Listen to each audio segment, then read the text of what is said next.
Bueno, nada más que Bueno, eso pregunto. Así que ya, bueno, ya podemos empezar bueno, entonces. sí, bueno, Bien. pueden empezar. Bueno, ¿cómo están? Buenas tardes. Hoy vamos a dar continuación al módulo de procedimientos básicos que hemos iniciado el día 20, cuando comenzó este primer cuatrimestre para el ciclo lectivo, ¿sí? Bueno, el sondaje nasogástrico es un procedimiento frecuente, al igual a los demás que estamos desarrollando en este módulo, ¿sí? Es habitual, es una tarea más dentro de las que realiza el personal de enfermería. Esta se realiza con fines específicos y está contemplada también en la Ley del Ejercicio Profesional. Requiere conocimientos, pensamiento crítico, juicio clínico y toma de decisiones. Por otro lado, también contempla y tiene implicancias ético-legales, como todas las funciones del enfermero. Ahora bien, vemos cuál es el concepto de sondaje nasogástrico. El sondaje o intubación nasogástrica es el procedimiento que consiste en la inserción de una sonda en el estómago por vía nasal o bucal con fines preventivos, diagnósticos o terapéuticos. Antes de continuar con el tema, debemos hacer una reseña anatomofisiológica del aparato digestivo. Recordemos que está constituido por la boca, boca, faringe, exófago, estómago, intestino delgado, intestino grueso, recto y ano, ¿sí? Y luego también hay glándulas accesorias, ¿sí? Como son el hígado, o anexas que le llaman, el hígado, el páncreas, ¿sí? Y las glándulas salivales. Con respecto a la boca, recordemos esto, ustedes seguramente ya lo han visto el año pasado, o sea que solamente estamos haciendo una revisión de estos conocimientos. La boca posee los dientes y la lengua y a través de ella ingresan los alimentos. Es allí donde se inicia, ¿no es cierto?, se hace la masticación y empieza la destrucción de los alimentos y se forma el bolo alimenticio, ¿producto de qué? Producto de la saliva que secretan las glándulas salivales. Si pueden apagar los micrófonos, por favor.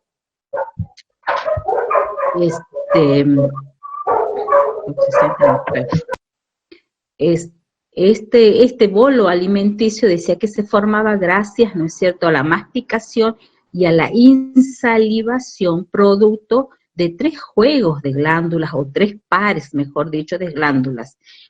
Son glándulas salivales. Recordemos que son las parótidas, la sublingual y la submaxilar, ¿sí? Luego tenemos la faringe. La faringe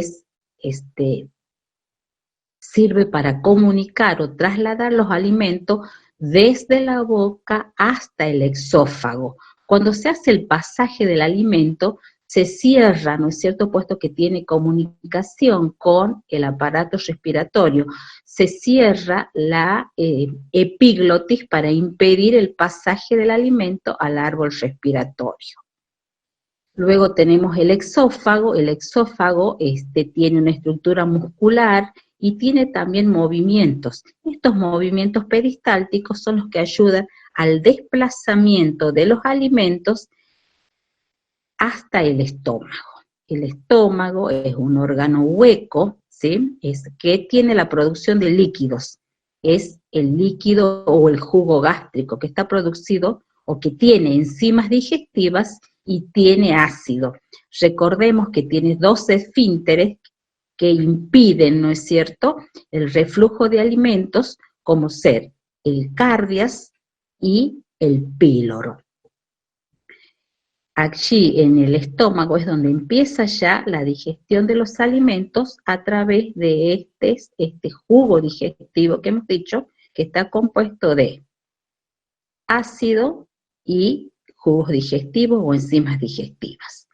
Luego pasa al intestino delgado, en donde tiene microvellosidades y donde también este jugo digestivo o jugo gástrico que está en el estómago tiene un pH ácido, todo lo contrario al jugo intestinal, que es alcalino y que está formado por enzimas digestivas, por las enzimas pancreáticas y por la bilis.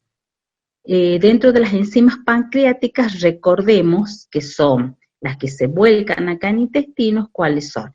Es la amilasa, la lipasa y la tripsina, ¿sí? Eso deben estar recordando ustedes. Y también la bilis, que actúa, ¿no es cierto?, sobre la desintegración de las grasas. Luego tenemos allí, ¿no es cierto?, se absorbe la mayoría o en mayor cantidad todos los alimentos.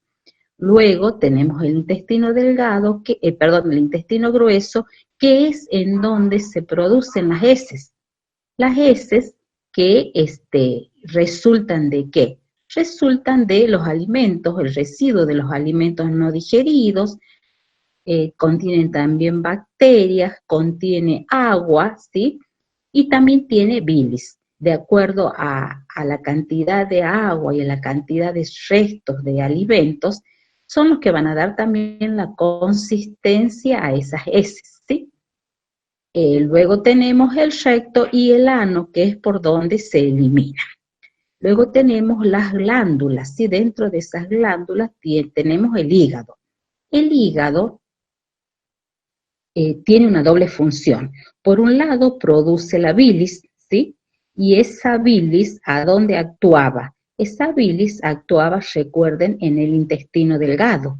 Y también tiene la función de metabolizar la bilis se deposita, recordemos, en la vesícula biliar, ¿sí? Luego se vuelcan al intestino delgado. También tiene una función de metabolizar el hígado. Recordemos que recibe la sangre que viene del intestino con los diferentes nutrientes, ¿sí? Esa sangre que viene con los diferentes nutrientes llega al hígado. Allí, ¿qué ocurre? Hay un proceso de transformación y de síntesis de esa sangre con esos principios alimenticios que luego van a formar la estructura de los diferentes tejidos del organismo. Otra de las glándulas es el páncreas, ¿sí? El páncreas, ¿qué hace el páncreas? Tiene una doble función, exógena y endógena, ¿sí? Con respecto a la exógena o exócrina, ¿qué hace? Produce las enzimas que hemos mencionado recién, ¿no es cierto? Que esas enzimas actuaban en el intestino delgado, que son la amilasa, la lipasa y la tripsina. Y luego tiene una función endógena, ¿sí? Mediante la cual fabrica hormonas, como son la insulina y el glucagón. La más conocida o la más estudiada es la insulina, puesto que esta es una hormona hipoglucemiante y actúa sobre el metabolismo de los hidratos de carbono. Ya hemos dicho con respecto a las otras glándulas, ¿sí?, que son las salivales, hemos dicho que hay 3 pares, recordemos, ¿sí?, que era la parótida, sublingual y submaxilar, ¿sí? Ese es el resumen o reseña anatomofisiológica que debemos tener presente, puesto que el sondaje tiene indicaciones precisas, ¿sí? Con respecto a las indicaciones, hay de carácter principal y de carácter secundario. Dentro de las indicaciones tenemos para la alimentación enteral. Hay pacientes, ¿no es cierto?, que tienen intacta la función, o sea, del intestino delgado, pero por diferentes circunstancias no pueden ingerir alimentos por boca, o también puede ocurrir que tengan una lesión de la faringe o estén impedidos de deglutir por alguna circunstancia. También se la indica para administrar medicamentos. Hay medicamentos que tienen, ¿no es cierto?, absorción en la mucosa digestiva, en la mucosa del estómago o del intestino delgado y que vienen solamente en presentación oral. Entonces, por allí se pasa y que estén sondados, ¿no es cierto?, se pasan los medicamentos. También puede ocurrir que se indique para lavado gástrico, sobre todo cuando existe la certeza o la sospecha de que el paciente ha tenido una intoxicación, valga la redundancia, por tóxicos o farmacológica. Y para el vaciamiento de contenido gástrico, por ejemplo, en las emergencias, cuando el paciente tiene un cuadro de hematemesis, se la indica hasta que se realizan los estudios complementarios de diagnóstico para ver a qué se debe ese sangrado, esa hematemesis, y se indique el tratamiento correspondiente. Luego también hay indicaciones de carácter secundario, ¿sí?, como por ejemplo para la prevención de la broncoaspiración, que puede darse en los pacientes que están con una intubación, ¿sí?, que estén con respiración asistida y tengan episodios de vómito, entonces se coloca una sonda. O también con pacientes que por alguna situación tienen una depresión o una pérdida de la conciencia, entonces para evitar que se broncoaspiren con las secreciones digestivas, se suele indicar el sondaje, ¿sí? También para la descompresión gástrica después de ciertas cirugías e impedir, ¿no es cierto?, las náuseas, los vómitos o la distensión gástrica o abdominal. Así como hay indicaciones, también existen contraindicaciones. ¿Cuándo está proscripta? ¿Cuándo no debe realizarse el sondaje nasogástrico? Hay contraindicaciones absolutas y otras relativas. O esas relativas son para pensarlas, para realizar una correcta valoración clínica del paciente y para resolver problemas, ¿sí? Cuando yo les decía al principio, debe tener conocimiento, tiene que tener un razonamiento crítico, un razonamiento clínico y resolución de problemas del enfermero. Bien, veamos cuáles son las contraindicaciones absolutas. No se puede indicar cuando existe una obstrucción nasofaringea o exofágica. Tampoco cuando hay evidencia o sospecha de perforación exofágica. Cuando existe traumatismo maxilofacial y o sospecha de fractura de base de cráneo. Cuando hay presencia de varices exofágicas o de exofagitis severa. Cuando hay presencia de coagulopatías severas no controladas. ¿Cuáles son las indicaciones relativas? Esas que yo les decía para pensarlo, para analizarlo. También cuando hay varices exofágicas, exofagitis o síndrome de Mallory-Weiss. Este síndrome de Mallory-Weiss son laceraciones que se producen en el exófago producto del esfuerzo excesivo que realiza el paciente al toser o al vomitar, ¿sí? Estas varices exofágicas o exofagitis, hay veces, ¿cuál es el riesgo? ¿Por qué no la indicamos? Porque hay que pensarlo y hay que valorar, porque hay veces al introducir la sonda podemos producir la ruptura y sangrado de esas varices, ¿eh? Luego, cuando existe disminución del nivel de conciencia por riesgos de aspiración, ¿sí? Porque hay veces el paciente no ha perdido del todo la conciencia, pero tampoco está en condiciones de colaborar para realizar el procedimiento, ¿sí? Y puede tener vómitos y broncoaspirarse. También una indicación relativa es cuando el paciente tiene una intubación endotraqueal. ¿Por qué? Porque hay riesgo de una mala inserción de la sonda, que en vez de insertarla en el aparato digestivo, lo hagamos en el tracto respiratorio. ¿Cuál es el equipo para colocar o para realizar un sondaje nasogástrico? Una sonda de tipo Levin, que es la más usada en nuestro medio, también llamada K9 o K10.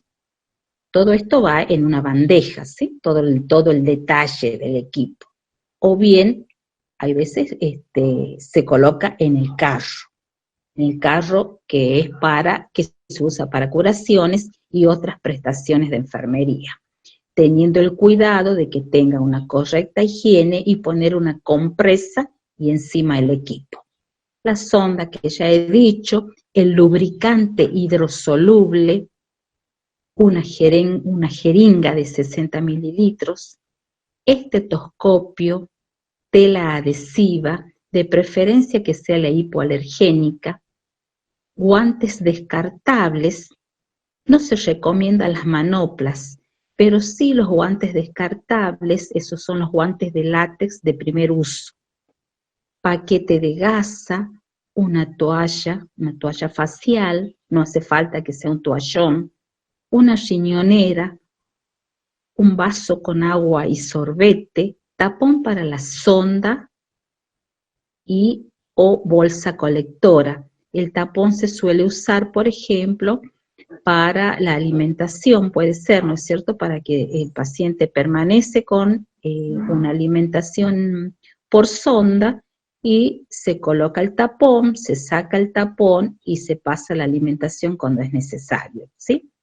También la bolsa colectora si es para recoger, por ejemplo, los productos luego de una cirugía gástrica. Baja lenguas o linterna, que no siempre se lo necesita, pero es conveniente que esté en el equipo por si fuera necesario. Con respecto a las sondas, ustedes van a tener un práctico y le van a mostrar allí todos los tipos de sonda. Pero sí es importante que recuerden que hay de diferente material, que puede ser de polivinilo, de silicona o de poliuretano, ¿sí? En este caso, y la que se usa con mayor frecuencia es la sonda de Levin. Esta sonda de Levin tiene una longitud de 1,20 m, termina en punta roma, ¿sí? Por lo tanto no lesiona la mucosa del estómago, tiene unos orificios en los laterales, además tiene marcas, ¿sí? La primera marca está aproximadamente a los 40 centímetros y después cada 10. En total tiene 4 marcas, ¿no es cierto? Que estas, hay veces coinciden cuando se toma la medida para colocar la sonda, ¿no es cierto? Desde la punta de la nariz al lóbulo de la oreja y de allí al apéndice sifoides del esternón, que es la manera de medir la longitud que va a ingresar de la sonda, ¿no es cierto?, qué cantidad de sonda, hay veces coincide con las marcas que vienen ya de fabricación. De lo contrario, con una fibra indeleble o con un pedacito de tela adhesiva se puede hacer la marca, ¿sí? ¿Qué aspecto vamos a tener en cuenta antes de realizar el procedimiento? Identificar al paciente. Esto es igual que cuando veíamos administración de medicamentos. Siempre la indicación se realiza por indicación médica, ¿sí? Es una de las funciones dependientes o delegadas, ¿sí? Y en este caso por el profesional médico, que es quien da la indicación del procedimiento. Debemos cotejar con la historia clínica y la tarjeta, ¿no es cierto? Y ver que sea el paciente correcto. Debemos identificar preguntando el nombre y apellido, jamás inducimos la respuesta del paciente y tener especial cuidado en los pacientes inconscientes o los pacientes que no están inconscientes pero que están internados solos, el caso de los pacientes que están en terapia intensiva, también tener cuidado con los pacientes que presentan hipoacusia o deterioro cognitivo, ¿sí? También con ellos hay que tener un especial cuidado en la identificación. se debe informar y explicar el procedimiento. Con respecto a ello,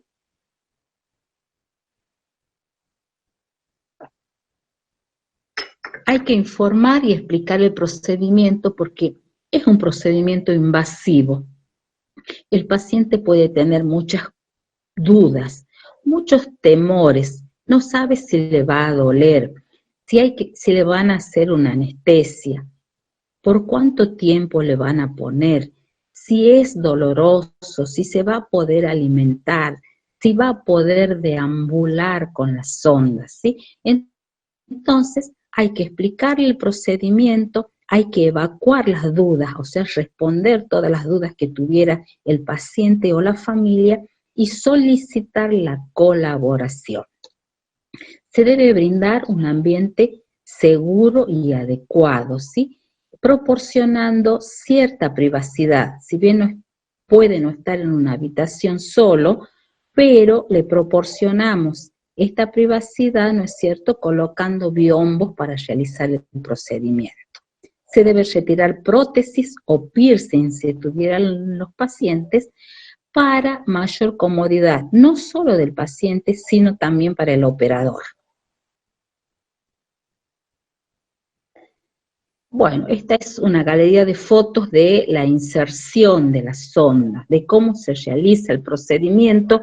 No lo vamos a detallar ahora porque ustedes van a tener esto antes de iniciar la práctica hospitalaria, van a tener la mostración y la demostración del procedimiento y ustedes van a hacer la devolución en el gabinete de prácticas análogas, ¿sí? Este es uno de los procedimientos, es uno de los prácticos que está en el listado de trabajos prácticos y que se deben aprobar para regularizar la materia. ¿Qué consideraciones vamos a tener sobre el procedimiento? Habíamos visto las previas, ¿sí? Ahora vamos a ver en el procedimiento, ¿sí? Se debe utilizar solamente lubricante hidrosoluble. ¿Por qué? Porque eventualmente se produjera el pasaje del lubricante a la vía respiratoria, esta mucosa está en condiciones de absorber lo hidrosoluble, no así lo liposoluble. Se debe utilizar más de un método de comprobación para estar seguros de que la sonda nasogástrica está en el estómago, ¿sí? Es así que se aconseja, por ejemplo, realizar la insuflación, ¿no es cierto?, de más o menos 30 centímetros de aire a través de la jeringa que venía en el equipo y con el estetoscopio escuchar los ruidos en el interior del estómago.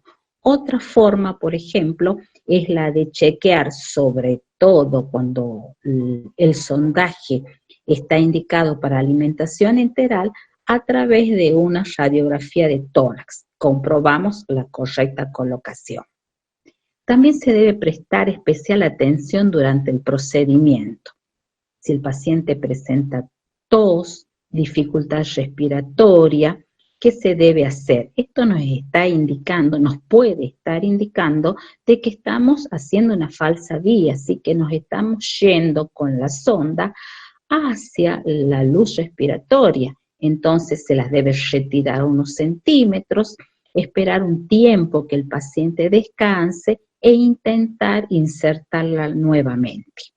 También puede ocurrir que exista una resistencia al pasaje de la sonda. En este caso, lo que podemos hacer es lateralizar la cabeza del paciente, ¿no es cierto? Esto facilita el pasaje de la sonda hacia el exófago. De persistir la resistencia, se puede sacar, intentar por la otra narina, pero nunca más intentar colocar en más de 3 oportunidades. ¿Por qué? Porque quiere decir que hay una obstrucción severa, puede ocurrir que el paciente no esté colaborando, que esté atemorizado, que sienta dolor, pierde la confianza también en el operador. Entonces pasaría lo mismo que con la venoclisis. no intentemos en más de 3 oportunidades, pidamos a algún colega que tenga más destreza, más habilidad y nos pueda colaborar en el procedimiento, ¿sí? También se debe mantener en forma permanente la marca o señal en la sonda, estas que les decía que se tomaba para saber hasta dónde la voy a introducir, ¿sí? ¿Por qué? Porque ante una eventual desliz de la sonda, sabemos hasta dónde hay que introducirla nuevamente. Y luego se debe contemplar el sondaje de la sonda. El cambio de la sonda. Cada 7 o 14 días la sonda de polivinilo, como es el caso de la que he dado el ejemplo, de la de Levin. Cada 2 o 3 meses las de poliuretano y cada 3 o 6 las de silicona. Ahora bien, una vez que el paciente está sondado, necesita sí o sí de cuidados de enfermería. ¿Cuáles van a ser esos cuidados? Registrar la intervención, o sea, el procedimiento. Les había dicho de que esta es una función dependiente, por lo tanto, sí o sí necesitamos la indicación médica. Se debe registrar la fecha, la hora, si hubo incidentes durante el procedimiento, el tipo de sonda colocada y la firma y sello del profesional que realizó el procedimiento. También se debe planificar la fecha de cambio, ¿sí? Inmediatamente se hace la inserción de la sonda, debo pronosticar o debo planificar de acuerdo al tipo de sonda cuándo se va a realizar el cambio. También debo informar al paciente y fomentar el autocuidado.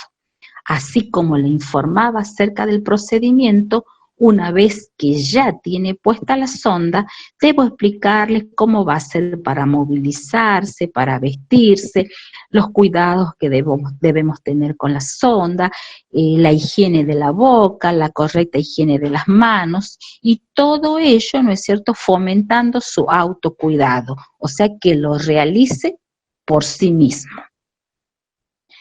También debo emplear guantes para el manejo de la sonda. Estos guantes, había dicho que son los de primer uso. Siempre hay que tener la precaución del lavado de manos previo y también cuando nos retiramos. Se deben evitar tirones y desplazamientos en la sonda. Esto es frecuente que se produzca cuando el paciente se desviste o cuando los vestimos, cuando realizamos el cambio de ropa personal, el cambio de ropa de cama, cuando se desplaza el paciente de la cama a la camilla o cuando se desplaza al sanitario, ¿sí? Entonces hay que tener especial cuidado en esos momentos. Se debe movilizar la sonda cada 24 horas. ¿Para qué? Para prevenir la formación de las úlceras en el ala de la nariz o bien de abscesos, como lo vamos a ver después, más adelante, en el septum nasal. Se debe verificar la correcta inserción de la sonda antes de pasar la alimentación enteral o antes de administrar los fármacos.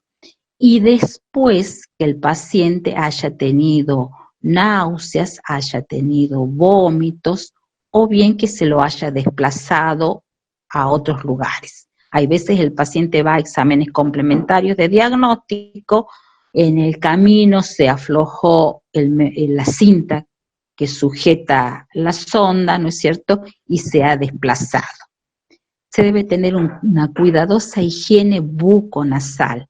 Es recomendable realizarla 3 o 4 veces en el día, con un prolijo cepillado de dientes y de la lengua, y también limpiar las fosas nasales. Se debe mantener permeable la sonda. Para ello se realizan frecuentes lavados también cada 6 o cada 8 horas, pasando aproximadamente 30 centímetros de agua.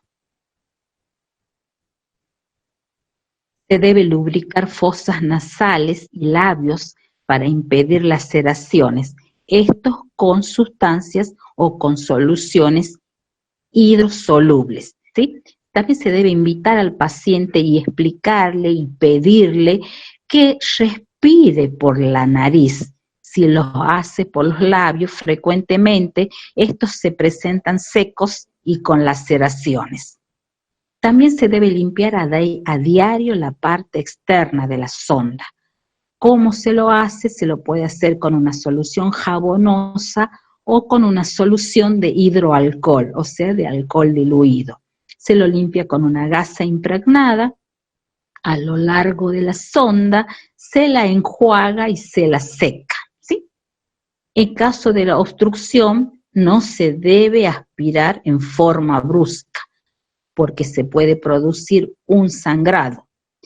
Hay veces el extremo de la sonda puede, sobre todo cuando no se moviliza cada 24 horas, por más que tenga punta roma, puede estar adherida a la pared de la mucosa y si se realiza una aspiración en forma brusca, se puede producir un sangrado. Si la finalidad de la sonda es para la descompresión gástrica, se debe valorar las características del drenaje, ¿sí? Generalmente está conectado a una bolsa colectora, ¿sí? Esta bolsa colectora debe mantenerse por debajo del nivel del estómago para evitar, ¿no es cierto?, que el líquido que está en la bolsa vuelva o retorne al estómago. Entonces siempre debe mantenerse por debajo del nivel del estómago. Se debe observar y registrar las características del débito, o sea, la cantidad, el aspecto, o sea, la coloración, el olor, ¿sí? Y evacuar la bolsa toda vez que esté ocupada sus 2/3 aproximadamente, se la debe evacuar y se debe registrar también lo que hemos dicho recién y la cantidad.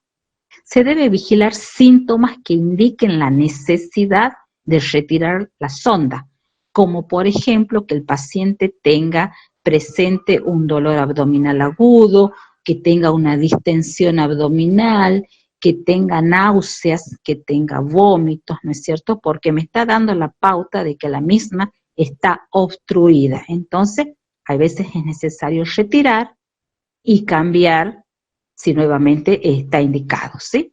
Y se debe preparar al paciente para el alta. ¿Por qué? Porque muchas veces la sonda se la coloca para alimentación enteral y el paciente necesita o se le da el alta transitoria, ¿sí?, otras veces definitiva, y que continúe alimentándose en su casa por la sonda. Entonces se debe explicar el procedimiento. Este es motivo de otra clase, la alimentación por sonda nasogástrica, ¿sí? Pero sí se lo debe empezar a preparar al paciente desde el momento mismo que se pone la sonda, ¿sí? No le damos la información el último día, sino de a poco se va informando acerca de los cuidados que requiere y se va evaluando los conocimientos. Y de acuerdo a eso, vamos avanzando con la información.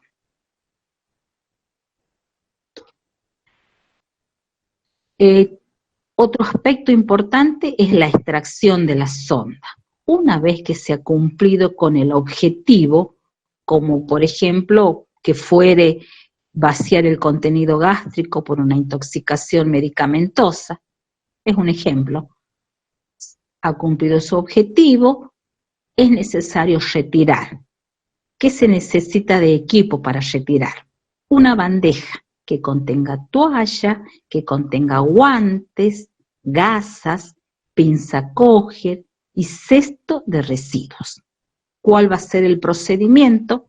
Explicarle al paciente y a la familia en qué va a consistir, lavarse las manos, colocarse los guantes, colocar al paciente en posición de Fowler o semi-Fowler, ¿sí? Esta es la misma posición que se pone al paciente para introducir la sonda.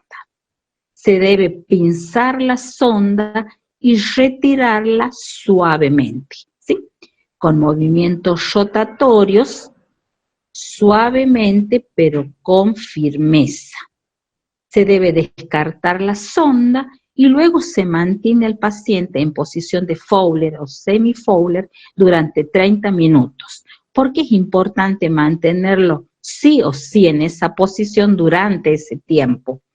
Porque el paciente puede tener náuseas o puede tener vómitos, ¿sí? De esa forma vamos a impedir una aspiración, una broncoaspiración del contenido gástrico. Vamos a sacarnos los guantes, lavar las manos y registrar el procedimiento. ¿Cuáles son las complicaciones más frecuentes productos del sondaje nasogástrico? Hay complicaciones inmediatas, o sea que se dan en el momento en que pongo la sonda, y complicaciones mediatas, o sea, después de 24 horas aproximadamente de colocada. Las complicaciones inmediatas pueden ser el malestar nasofaringeo, ¿sí? No es un procedimiento agradable, es un objeto, es un cuerpo, es un procedimiento invasivo y es un cuerpo extraño que está instalado en el aparato digestivo, ¿sí? Entonces se disminuye ese malestar colocando una sonda, o sea, lubricada, y una sonda de un calibre adecuado para el paciente. Puede ocurrir que haya epístasis. Esta se produce, puede producir, ¿no es cierto?, la sonda en el pasaje por la laringe, por la faringe o por el exófago, ¿sí? Son pequeñas laceraciones. ¿Con qué vamos a hacer la prevención de esto? Lubricando correctamente la sonda. Puede haber también una broncoaspiración durante el procedimiento. Cuando se coloca la sonda, el paciente siempre presenta náuseas, ¿sí? Puede haber vómito o no. Si es que hubiera vómitos, ¿qué hay que hacer? Estimular al paciente a que expulse, ¿sí? De esta manera estamos impidiendo que pase al árbol respiratorio estas secreciones, ¿sí? Puede haber también una obstrucción laringotraqueal. Es cuando decimos que se hace una falsa vía, o sea que la sonda pasa por fosas nasales, faringe, ¿sí? Y en vez de pasar a exófago, pasa a laringe. No se ha producido el cierre de la epiglotis. Entonces, obvio de que hay que retirar. ¿Cómo nos damos cuenta? Porque el paciente inmediatamente empieza a toser, tiene dificultad respiratoria, se puede poner cianótico, entonces inmediatamente hay que retirar la sonda. Las complicaciones inmediatas más frecuentes, o sea que aparecen después de 24 horas de realizado el sondaje, son las erosiones o ulceraciones del ala de la nariz. Es por eso que hay que movilizar la sonda cada 24 horas. También se recomienda, con suaves movimientos rotatorios. También se recomienda cambiar la tela adhesiva que la fija, ¿no es cierto?, a la nariz. Puede haber ulceraciones del septum nasal. Estas ulceraciones pueden ser abscesos y también es producto de la presión que ejerce la sonda sobre el tabique nasal. Puede haber movilizaciones o extracciones involuntarias de la sonda. Hace rato he mencionado por qué se pueden producir. Puede haber obstrucción de la sonda, que se pueden dar por los alimentos, cuando la finalidad del sondaje es la alimentación enteral. Hay preparados, ¿no es cierto?, que son extremadamente sólidos, o bien fármacos que también pueden producir la obstrucción. ¿Y cómo vamos a hacer para impedir? Con el correcto lavado. entonces se pasan 10 centímetros de solución de agua antes de pasar estos, ya sea la medicación o la alimentación, y después también, ¿sí? También hay que tener el cuidado de pasar agua cada 6 o cada 8 horas, aproximadamente 10 o 20 centímetros. Esto va a impedir la obstrucción de la sonda. Otra de las complicaciones frecuentes es la otitis o sinusitis medias, que se da por irritación nasofaringea y obstrucción de las trompas de Eustaquio. El paciente presenta dolor, puede presentar fiebre, ¿no es cierto? Y todas estas complicaciones son causas de retirar la sonda y colocar nuevamente o retirarla en forma definitiva. También puede haber retención de secreciones bronquiales producto de una inflamación laríngea, ¿sí? O de un traumatismo exofágico. ¿Qué ayuda para esto? Hacer nebulizaciones. ¿Por qué? Porque fluidifican las secreciones y se las puede eliminar con facilidad. También una complicación que puede darse es la hemorragia gástrica, sobre todo cuando se realizan bruscas aspiraciones del contenido gástrico. La bibliografía sugerida para el tema, bueno, es la que se detalla acá, que es el Nursing Photobook, el tomo de gastroenterología, los fundamentos de enfermería de Cossier, temas actualizados de la revista TEA, enfermería práctica de Perry Potter y el tratado de enfermería de Dugas, ¿sí? Decimos sugerida porque esta es la que consulta la cátedra, pero también ustedes pueden leer y pueden disponer de otra bibliografía que haga el abordaje de este tema, ¿sí? Bien, hemos concluido la presentación y si hay preguntas, los escucho.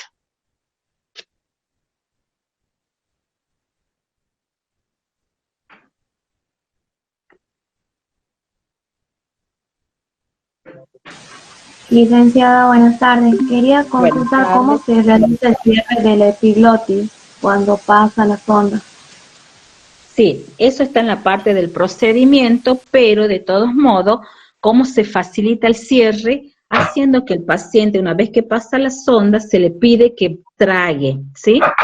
Que vaya tragando, y se lo puede ayudar, que trague saliva, y se lo ayuda dándoles pequeños sorbos de agua con el sorbete, sí que hemos dicho que en el equipo había un vaso de agua y sorbete. Entonces le damos pequeños sorbos de agua y que vaya tragando mientras se produce el pasaje de la sonda.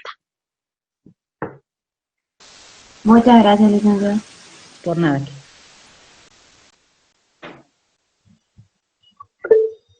Acá preguntan si se utiliza anestesia. No, se utiliza un lubricante hidrosoluble. Dentro de ellos tenemos la silocaína, ¿sí? La silocaína tiene efecto anestésico, así que ayuda bastante, pero no se realiza con anestesia.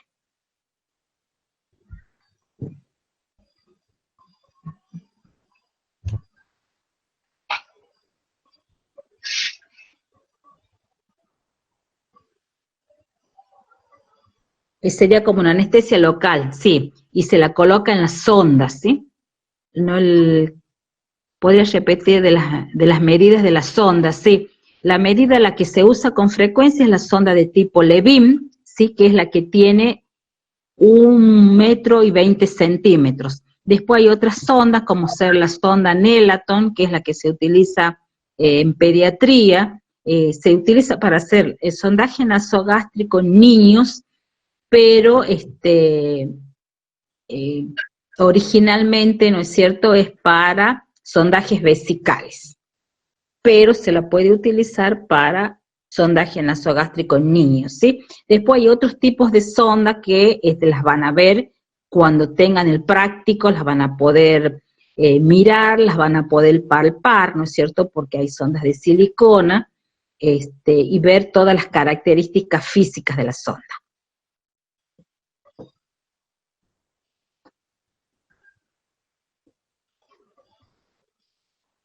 esta sonda de Levin es de polivinilo, ¿no?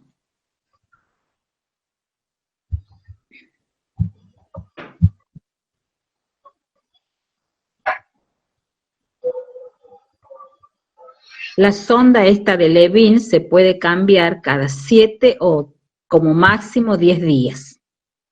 Y toda vez que pudiera estar obstruida, ¿sí?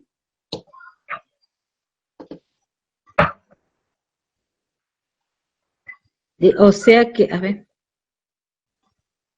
¿cuánto dura aproximadamente el procedimiento? Y el procedimiento hasta que usted busca, o sea, primero hasta que prepara el equipo, el procedimiento en sí con el paciente, ¿no es cierto?, va a depender de la colaboración que le da el paciente, pero no es un procedimiento largo, es un procedimiento que en 10 minutos se puede realizar.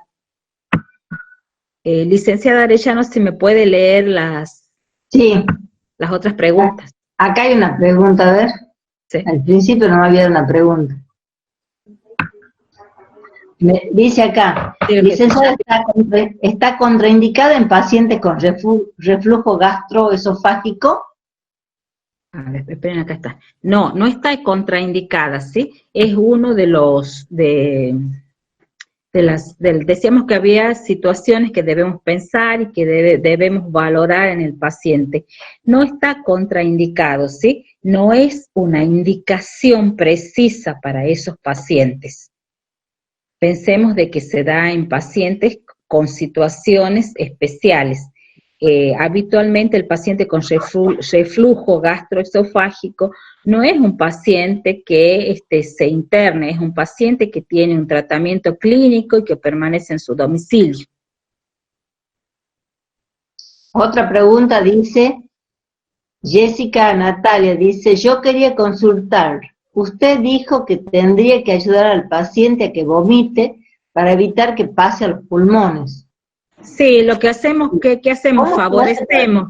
¿Cómo le hacemos? Es sencillo, o sea, explicarle al paciente el procedimiento y en ese momento, ¿qué le decimos? Que expulse el vómito. Recordemos que que tenemos siempre la toalla a mano, hay que decirle no se lo trague con la posición adecuada y hacerlo que que mire hacia abajo, ¿no es cierto? Que baje la cabeza, que mire hacia abajo y que de esa manera se facilita la expulsión. Licenciada. Sí. Buenas tardes. Por eso justamente, digamos, no se utilizaba una anestesia porque hay que observar en el paciente las reacciones. No se utiliza anestesia porque no, o sea, no es necesario, si bien es un procedimiento invasivo, es molesto pero no es doloroso, entonces yo lo que necesito es lubricar, o sea, humedecer esa sonda, ¿no es cierto? No sé si siente un ruido. Ay, sí, mi hijo, disculpe. Bueno, sigo escribiendo. Entonces lo que se necesita, como le digo, es lubricar, y para eso viene ese lubricante hidrosoluble, jamás liposoluble, por favor, nunca vayan a utilizar algo como, por ejemplo, vaselina, ¿sí? Glicerina sí se puede utilizar, inclusive luego para los labios, para lubricar la narina, las fosas nasales, pero jamás vayan a utilizar vaselina para introducir una sonda. Acá hay una pregunta que dice, ¿cómo comprobamos si colocamos bien la sonda? ¿Podrías repetir? Sí, eso es parte del procedimiento, pero no importa. Hay varias formas, ¿sí?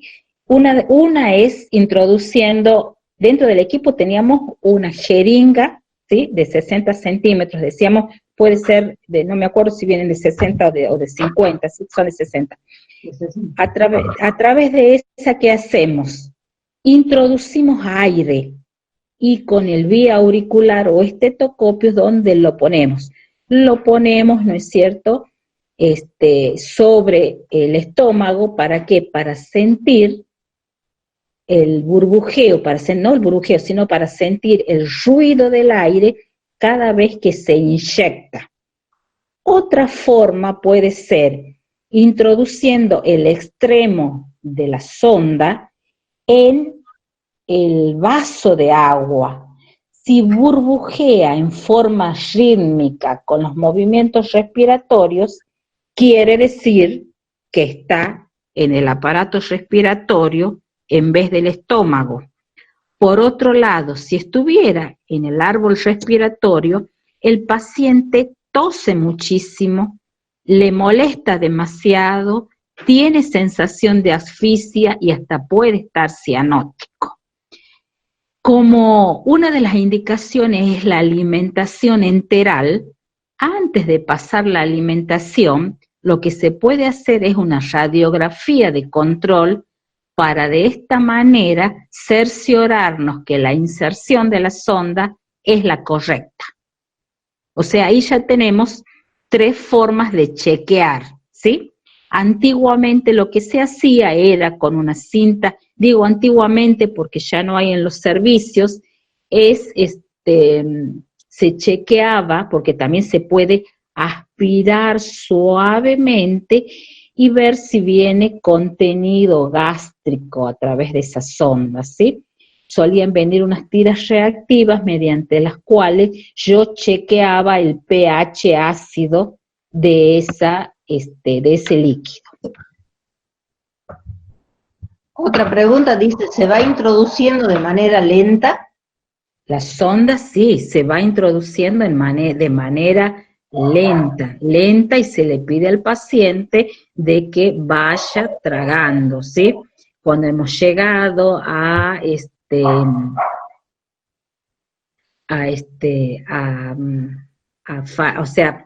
faringe, viene a ser, ¿no es cierto? El paciente presenta una cierta dificultad, sentimos, para que pase la sonda. Es allí cuando les damos los sorbitos de agua y vamos empujando la sonda lentamente para que pase, ¿sí? ¿Hasta dónde le vamos a introducir? Hasta una marca que nosotros hemos realizado antes de iniciar la colocación.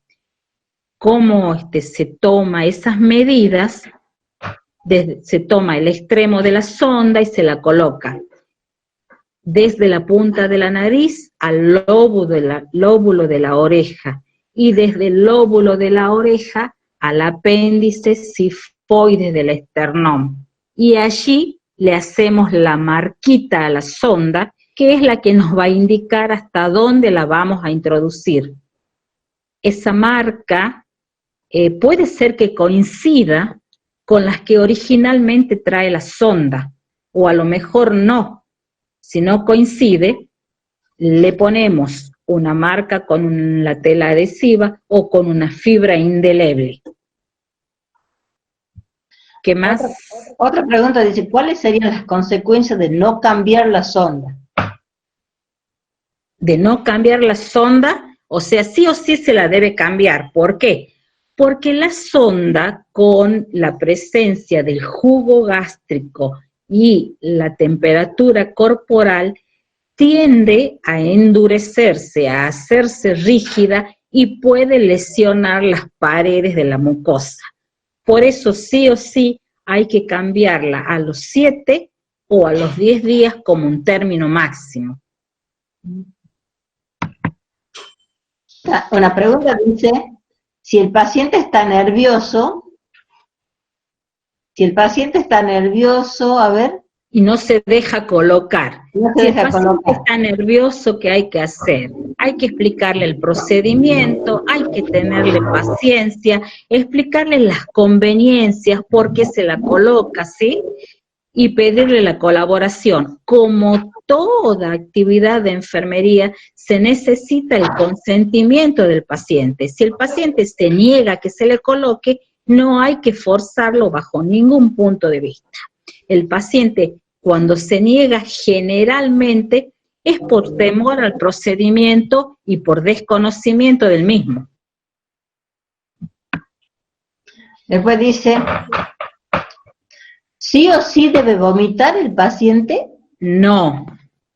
Durante el procedimiento el paciente siempre tiene náuseas. Algunas veces puede tener vómito. Entonces, ¿qué hacemos si el paciente... Como también una manera de prevenir que el paciente tenga vómitos es que mantenga un ayuno de aproximadamente 2 horas o más antes de hacer el procedimiento, ¿sí? Esto en cierta medida me garantiza que no tenga contenido gástrico, entonces el paciente tiene náuseas, pero no tiene vómitos. Después dice, si se introdujo mal, introdujo, Antonella, no introdució, no se lo quita rápidamente, ¿cierto? Sí, inmediatamente. Les digo por qué. Porque el paciente tiene una sensación de asfixia, de ahogo, y empieza, como se dice vulgarmente, a los manotazos. Entonces, eso me da la pauta de que estoy introduciendo mal, de que en vez de estar en el aparato digestivo, estoy en el aparato respiratorio. Entonces, se la debe extraer inmediatamente. Después dice, ¿subirán la clase escrita? Ya vamos a ver si se la sube. Es probable que sí. Sí. ¿Podrías repetir el lavado de la sonda internamente y externamente? Sí, el lavado de la sonda interna, ¿cómo se hace? Se hace con agua o con solución fisiológica. Se puede hacer cada 6 o cada 8 horas, instilando de 10 a 20 centímetros, ¿sí? Y también se puede hacer el lavaje, o se debe hacer el lavaje, antes y después de pasar alimentación y pasar alimentos. En la limpieza externa se puede hacer con una sola, o sea que se limpia todo la longitud de la sonda con agua jabonosa en una gasa y se enjuaga, o bien con una solución de hidroalcohol, o sea, una solución de alcohol diluido. Esto se lo debe hacer también a diario. Y la limpieza de las fosas nasales. Y la limpieza de las fosas nasales, ¿sí? Se debe extraer todas las secreciones de manera tal, ¿no es cierto?, de garantizar el correcto pasaje de aire.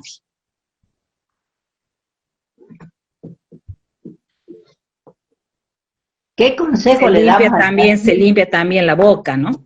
He dicho 3 veces, por lo menos 3 veces al día, un correcto cepillado de dientes y de la lengua también. Sí, ¿qué otra? ¿Qué consejo le damos al paciente en caso de que el mismo deba mantener la sonda en su casa? Bueno, ese es motivo de otro práctico, que es ya el práctico de alimentación por sonda nasogástrica, ¿sí? Entonces, es variado desde la temperatura de la alimentación, del cuidado de la sonda, del lavado, del correcto lavado de manos, de qué se instila, de cómo se la va a colocar, o sea, es todo otra clase. Así que van a tener ustedes esa clase de alimentación. Es otro precio, ¿no es cierto? Otro precio, sí. Por este mismo canal, pero y otro día. Dice, ¿los días que está colocada la sonda es según protocolo o es según cada paciente? No, los días que va a estar colocada es según la necesidad, ¿sí? ¿Por qué? Porque puede ser para alimentación, es según la indicación, y esa indicación depende la necesidad del paciente. Hay veces para alimentación enteral, que esa alimentación puede ser solamente mientras esté hospitalizado o mientras persista el cuadro clínico que requiera ese tipo de alimentación. O, por ejemplo, en los casos de intoxicación con sustancias tóxicas o medicamentosas, que se pone la sonda, se realiza el lavaje de estómago, se sacan los restos de ese tóxico y después se la retira, ¿sí? Entonces, el tiempo varía. Acá hay un alumno que pregunta si ¿qué número de temas sería este? Dentro del programa no tiene un número, pero ¿de dónde sale? Sale de la unidad, ¿no es cierto?, de afecciones del aparato digestivo. Lo que nosotros hemos hecho es colocarlos dentro del módulo de llamado procedimientos básicos, que sobre estos procedimientos son los que ustedes van a tener que rendir la teoría y hacer la práctica antes de ir a las prácticas hospitalarias.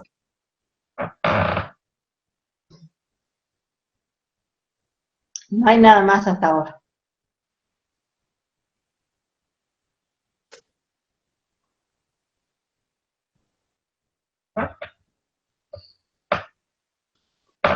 Parece que ya está. Bueno, no sé si he sido lo suficientemente clara con las explicaciones.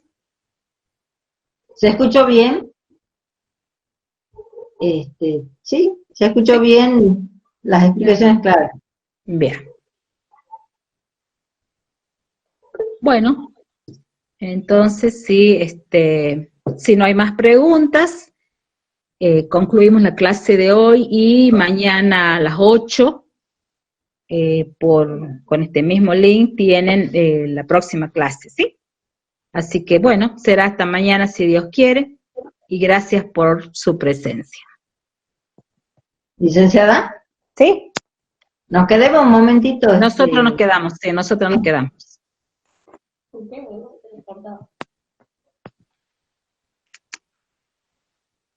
Mañana a la mañana es la clase, ¿no? A las 8, tal como está la programación.